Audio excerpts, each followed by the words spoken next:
Bon, alors aujourd'hui, on plonge dans les événements du 13 juin 2025. L'opération militaire israélienne, Lion déchaîné contre l'Iran. C'est... Majeur. Oui, tout à fait. On a pas mal de sources qui analysent cette offensive, ses répercussions immédiates. Notre but, c'est de décortiquer ça, comprendre les faits, le contexte de cette escalade assez soudaine, et puis les conséquences, bien sûr, potentiellement explosives. Ce qui frappe d'emblée, c'est vraiment la rupture. On sort de décennies de ce qu'on appelait la guerre de l'ombre. C'est ça. Les actions clandestines, les proxys, Exactement. Là, on passe à une confrontation directe, ouverte, revendiquée par Israël. C'est un tournant stratégique majeur au Moyen-Orient, il n'y a pas d'autre mot. et les déclencheurs.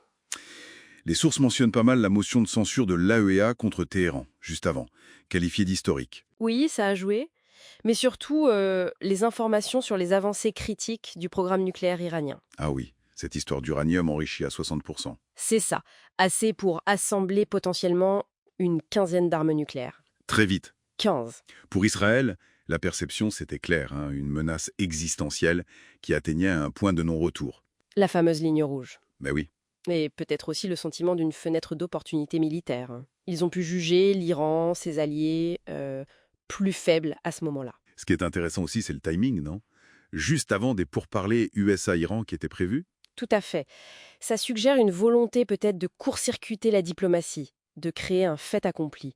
C'est assez audacieux comme manœuvre. Alors l'opération elle-même, Lion déchaîné, on parle de quoi en termes d'ampleur? On parle d'environ 200 avions, plus de 330 munitions, une centaine de cibles touchées en plusieurs vagues.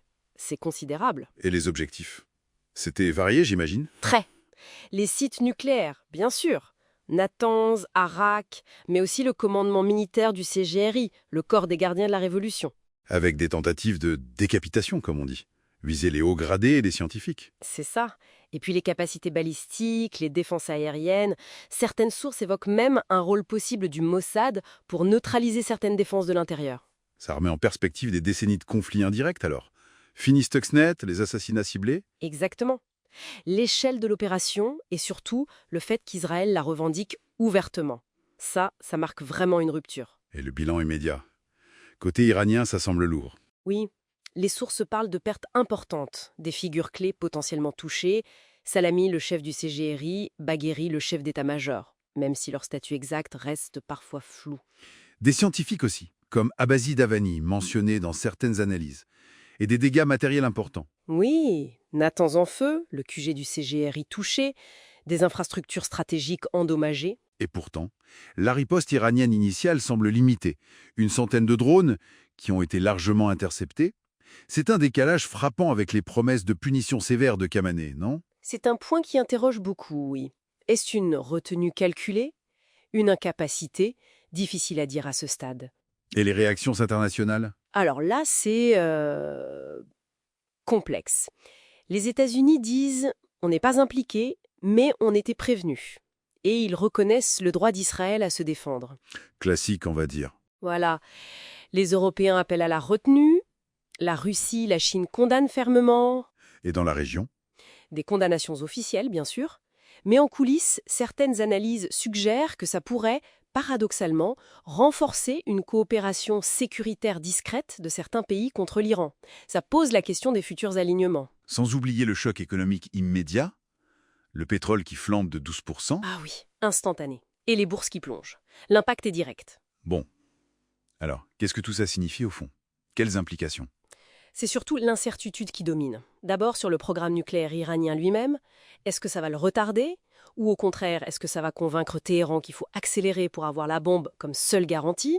C'est le grand paradoxe. Le cadre diplomatique semble mort, en tout cas pour un temps. Pulvérisé, oui.